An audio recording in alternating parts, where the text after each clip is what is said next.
درود शरीफ हो अल्लाहुम्मा सल्लि अला सय्यिदिना व अला आलि सय्यिदिना व मौलाना मुहम्मदिन व बारिक व सल्लिम व सल्लि अलैहि अल्लाहुम्मा सल्लि अला मुहम्मदिन व आलिहि व इत्रतिहि बिअददि कुल्लि मालूमिन लक अल्लाहुम्मा सल्लि अला सय्यिदिना व मौलाना मुहम्मदिन अला आलि सय्यिदिना व मौलाना मुहम्मदिन व बारिक व सल्लिम व सल्लि अलैहि। हज़रत अबू बकर रदियल्लाहु ताला अन्हु फरमाई वही पमेना की नबी सलातो वस्सलाम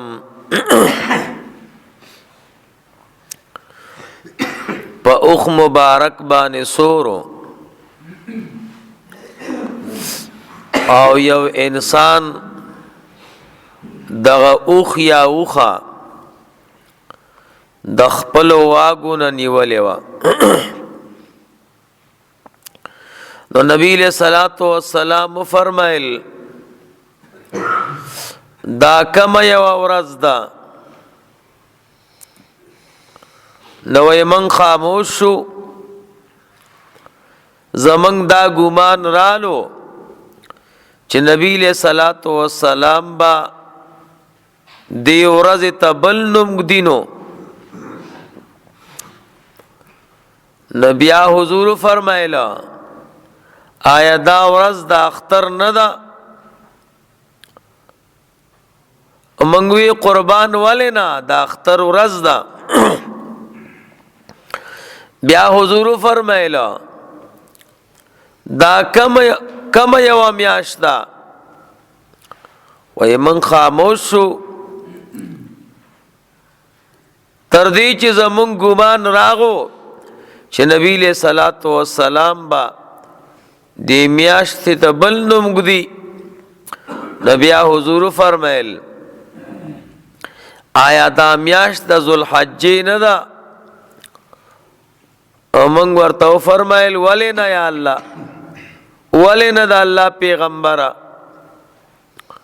न हुजूर फरमाइला यकीनन स्तासु वीने और स्तासु मालूना और स्तासु अब्रोगाने स्तासु पमेस के दा से हरामी दी लकदी उरजी जिस पकावे हराम दे पदी म्याश की और पदी खारिया की और जमादा खबर दी हाजिर सड़े गायब तौरसाई जका च हाजिर सड़े करीब दा चिदा जमा खबर अगा चाहता उरसाई चागा आचाते चौरसाई चिदागा दे हाजिर सड़ीना जमा दे खबरी द पार डेर हिफाजत का उनके डेर हिफाजत का उनके दादा हदीस तर्जमा दा हदीस वजाहत तादे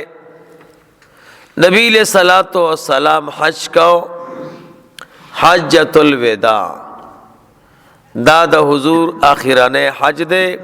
यो हज नबी सलाम करे और आखिराने हज तो नबी सलातो वस्सलाम दाख्तर पौरस मेना की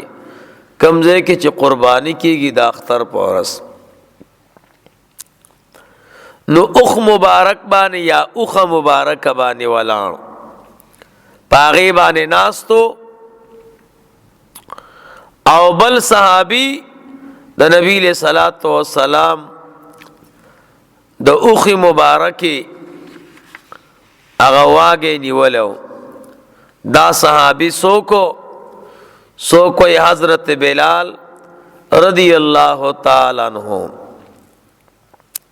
और बाज़ उलमा वही आम्र इब्न खारिजा रदियल्लाहु ताला अन्हु او دریم ډله د علما وی د دې حدیث تا خپل راوی حضرت ابو بکر رضی الله تعالی عنہ نو د نبی له صلوات و سلام د اوخی مبارکه مہار نیولو واګې نیولو نو نبی علیہ السلام صحابہ ته نصیحت کړي حضور د صحابہ نه تپوس کړي دا کم یو ورځ دا نو صحابہ خاموش شو نو حضور فرمایلا ولدا ورځ د اختر نه دا ناغوی ورته جواب ورک قربان ولینا دا اختر ورځ دا بیا حضور فرمایلا دا کم یو میاشتا نو صحابه خاموش شو نو حضور فرمایلا چې ولې دا میاشت د ذوالحجې نه ده وی دا صحابه ځکه خاموش کېدو هغوی فرمایل چې کېدی شي نبی علیہ الصلوۃ والسلام د دې ورځې او د دې د میاشتې دا نوم بدلینو او بل روایت کې راځي چې حضور صحابه او ندریم تپوس هم کړو چې دا کومه خاریه ده نو صحابه خاموش شویو نو حضور ورته فرمایل ولدا مکه مکرمه نه ده بلد حرام نه ده او یو روایت کې دادی چې صحابه ورته جواب ورکړو حضور فرمایل دا کم یو ورځ ده نو صحابه فرمایل قربان دا د اختر ورځ ده بیا فرمایل دا کم یو میاشت ده قربان دا د ذوالحجې میاشت او دا کم خاریه ده قربان دا بلد حرام ده مکه مکرمه ده نو حضور فرمایلا چې یقینا ستاسو مالونه او ستاسو وینه او ستاسو ابروګانې ستاسو په منځ کې داسې حرامي دي د یو بل د وینو او د یو بل د مالونو او د یو بل د ابرو به داسې خیال ساتئ لکه څرنګه چې تاسو د دې ورځې په دې میاشت کې په دې خاریه کې خیال ساتئ یعنی دا معنا چې تاسو باندې د مسلمانانو ویني هغه تسبق قتل د مسلمانانو مالونه هغه خوړل او د مسلمانانو ابرو تسبق قتل دا داسې حرام دي لکه څرنګه چې په تاسو حرام دي د دې ورځې سپکاوی په دې میاشت کې او په دې خاریه کې نو نبی علیہ الصلوۃ والسلام ډېر تاکید وکړ او بیا حضور فرمایل زما دا خبره دی دا حاضر خلق ورستنو غائب خلق تورسای زکه ډېر کرتا حاضر سړینا هغه غائب سړی چې زما خبره ووري نو هغه زما د خبرې د پاره ډېر حفاظت کوونکی او د دې حاضر سړی نه ډېر پوهیږي دا د حدیث مختصر وضاحتو په دې حدیث کې مونږ او تاسو ته 15 مسائل دي یو مسله پکې دا ده چې چا مسله زده کړه نو بل چاته به رسای چا علم کو مسله زده کړه نو بل ته به رسای پهله بزان پوي کی چې دا د حضور خبره ده کنه دا د قران کریم آیت ده کنه دا د اسلام او د دین خبره ده کنه چې په دې ځان پوي کو چې او دا یقینا د الله او د پیغمبر خبره ده نو دبانه دا لازم دی چې بل له ورسای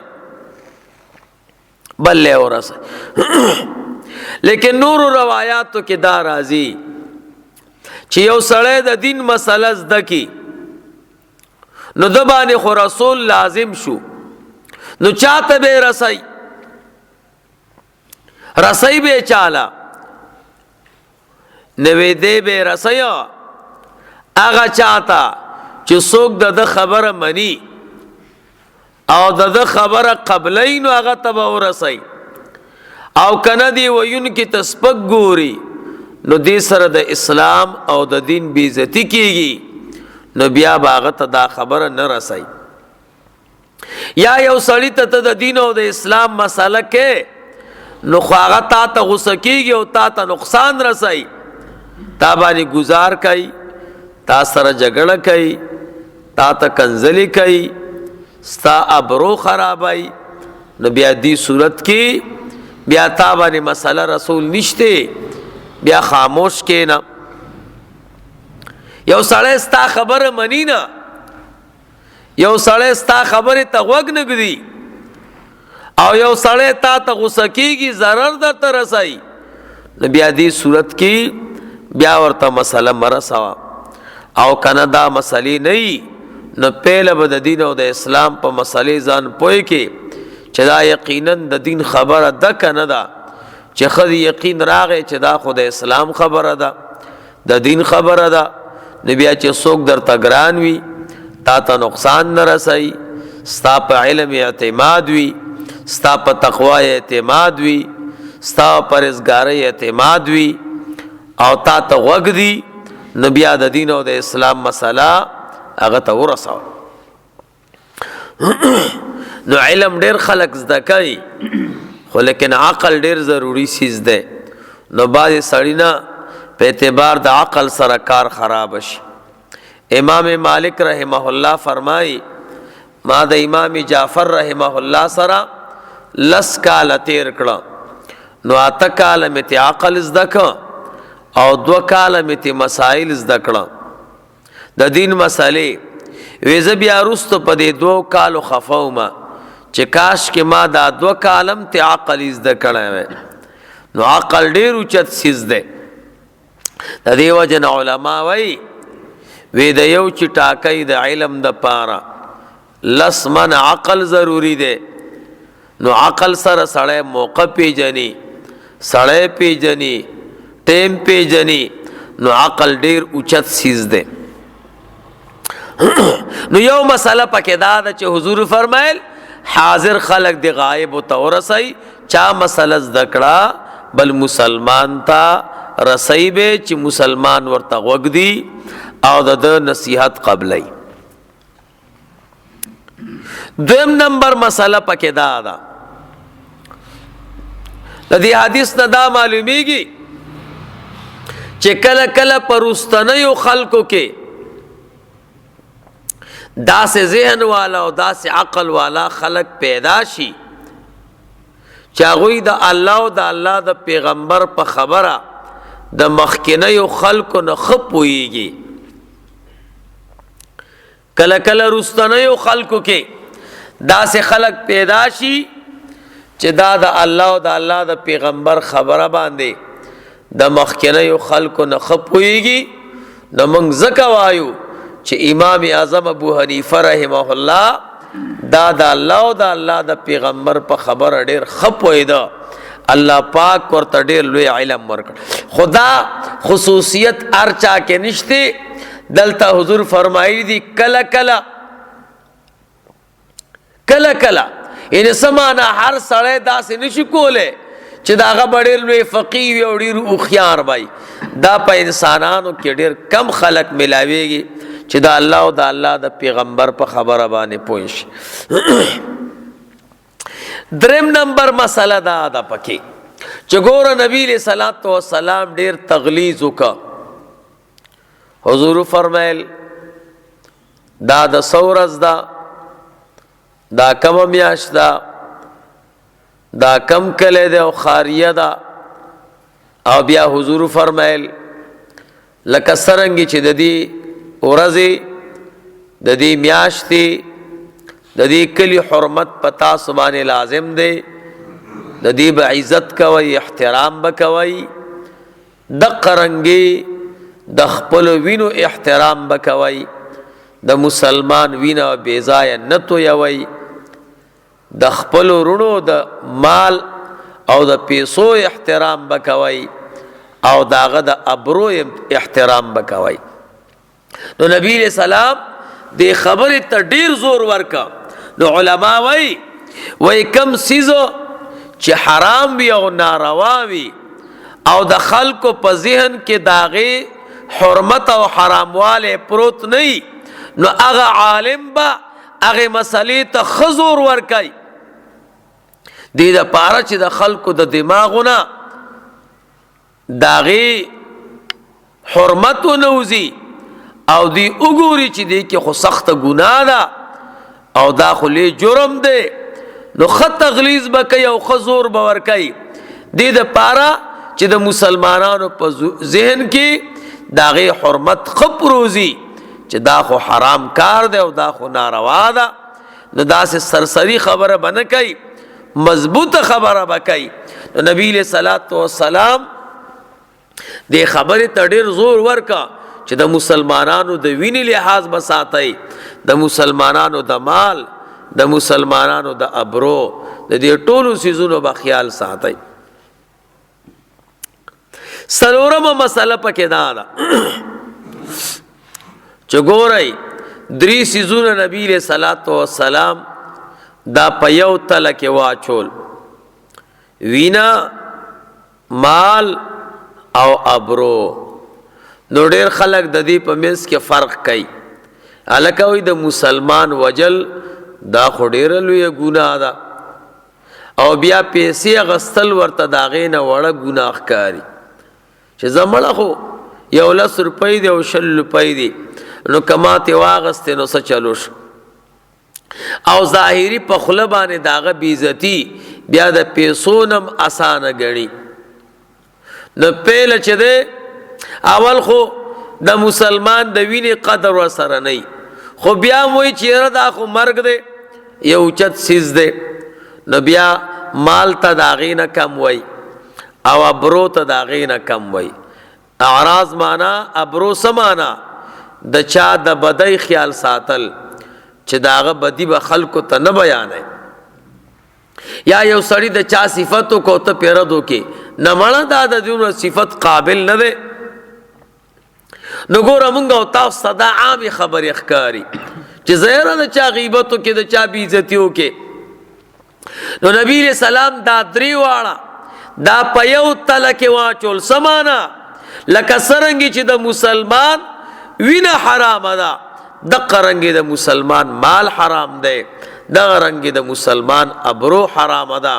د دې ټولو سيزونو به خیال ساتي د سینې یو سیست سخت وي او بل ته کمزور وي بل ته داغه نه کمزور وي پنځمه خبره ده چې نبی له صلوات و سلام د دې دریو سيزونو تشبيه د ورځ او د میاشتې او د دې کلی سره ولې ورکړه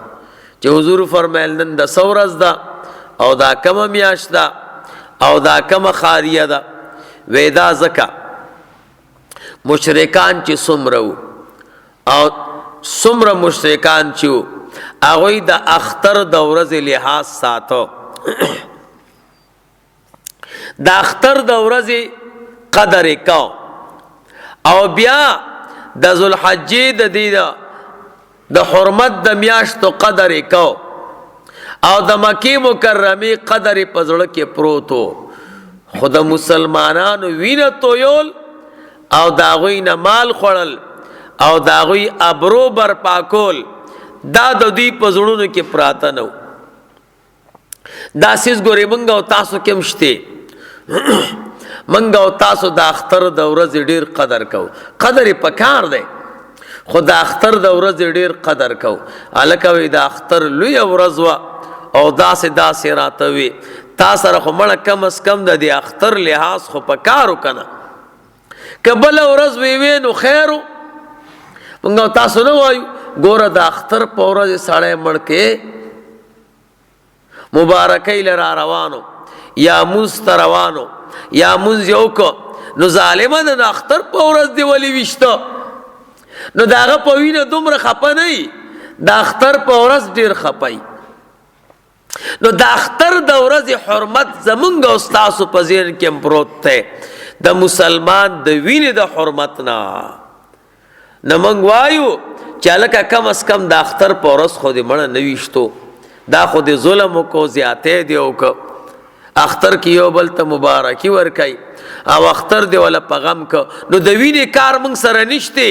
خو د اختر د ورځې قدر شته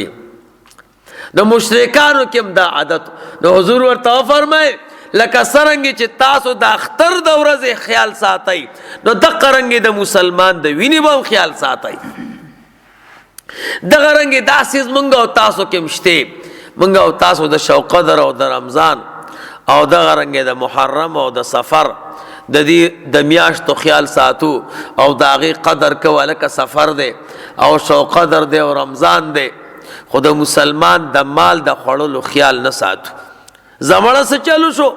خو یو 10 روپۍ وي او 20 روپۍ وي که نه نو دا زمونږ او ستاسو په ذهن کې هم پرته ده خو د مسلمان د مال د خوړلو چا سره فکر نشته نو ګوره د دې دریو څیزونو حرمت او قدر د مشرکانو په دماغو کې او د دې نورو دریو څیزونو نو چې د مسلمان وینه تویول دي یا د مسلمان مال خوړل دي یا د مسلمان ابرو برپا کول دي د دې قدر وسره نو ځکه نبی علیہ الصلوۃ والسلام د دې دریو څیزونو تشبیه د دې دریو سره ورکړه ټیک د اختر د میاشتې قدر د ورځې قدر پکار دی د میاشتې قدر پکار دی د مکې مکرمې قدر پکار دی خو د دې سره سره د مسلمان د وینې قدر پکار دی